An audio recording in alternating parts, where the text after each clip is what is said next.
মেঘাচ্ছন্ন আকাশ, প্ৰান্তে প্ৰান্তে ধুমধামতা। পুৱাতে যেন হৈ পৰিল গধূলি, ঠায়ে ঠায়ে মুষলধাৰ বৰষুণ, ক'ৰবাত বজ্ৰপাত, দিনতে অন্ধকাৰ। এই দৃশ্য ব্ৰহ্মপুত্ৰৰ বুকুত। প্ৰচণ্ড ধুমুহা বৰষুণৰ মাজতে ব্ৰহ্মপুত্ৰৰ বুকুত আবদ্ধ যাত্ৰীবাহী নাও। হাত শিঙিমৰাৰীৰ পৰা ধুবুৰী অভিমুখী ১৫০ শতাধিক যাত্ৰীৰ কথমপি বাচিল প্ৰাণ। পুনৰ এবাৰ প্ৰমাণ হ'ল আভ্যন্তৰীণ জল পৰিবহণ বিভাগৰ নিয়ম নমনা একাংশ যাত্ৰীবাহী নাওৰ কথা।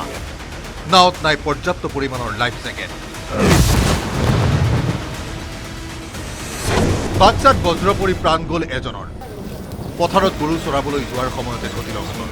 মানিকপুৰত বজ্ৰপাতত আব্দুল আলীৰ মৃত্যু। পথাৰত ৰাতিপুৱা গৰু দি আহি মানে গৰু আনিব যাৰ সময়তে মানে বজ্ৰপাত পৰি মানে তাতে পথাৰতে পৰি আছে মানুহজন। তাৰপিছত মানে নিজৰ দেউতাকে মানে বাটত দেখি ওলাই আহি দেখা পালা তাতে মানে পৰি আছে, মানে সন্মুখতে আৰু ঘৰৰ সন্মুখতে।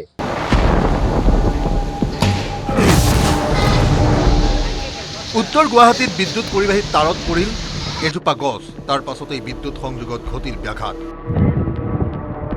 ব্ৰহ্মপুত্ৰতো বতাহৰ বাবে প্ৰবল ঢৌ, সেয়ে ব্যাহত হৈ পৰিল ফেৰীৰ চলাচল।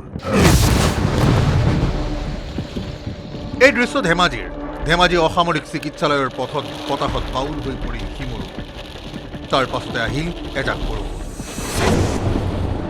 ঠায়ে ঠায়ে টিনপাত উৰুৱাই নিলে, আন ক'ৰবাত আকৌ ঘৰৰ ওপৰতে বাগৰি পৰিল তামোল গছ।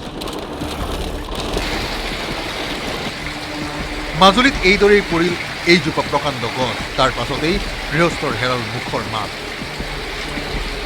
কোনোমতে দৌৰাদৌৰিকৈ ঘৰৰ পৰা ওলাই বচালে নিজৰ প্ৰাণ। এনেই পকাই আহি পেলাই গছজোপাত পৰি যায়। এই কণ কণ শিশু দুটাৰ সৈতে প্ৰথমে প্ৰাণ ৰক্ষা কৰিছে। প্ৰাণ ৰক্ষা কৰিছে। আমি মানে আচৰিত পাইছোঁ, গোটেই গোটেই ওলাই আহিছে।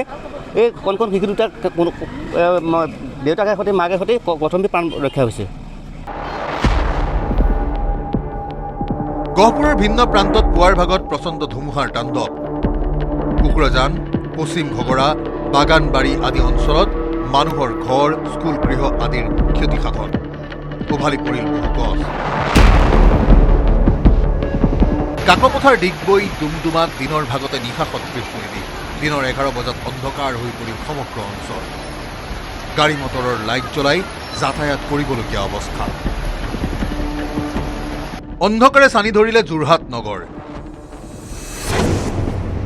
শিৱসাগৰৰ ভিন্ন প্ৰান্তত ধুমুহাৰ প্ৰভাৱ। বেতবাৰী, আখৈপুতীয়াকে ধৰি বিভিন্ন প্ৰান্তত ধুমুহাৰ বাবে বিস্তৰ ক্ষতি। মুঠৰ ওপৰত শনিবাৰে পুৱাৰ ভাগতেই মুষলধাৰ বৰষুণ, ধুমুহা বতাহৰ বাবে জন্মিল জনজীৱনত ব্যাঘাত। Bureau report, news 18 Assam north east.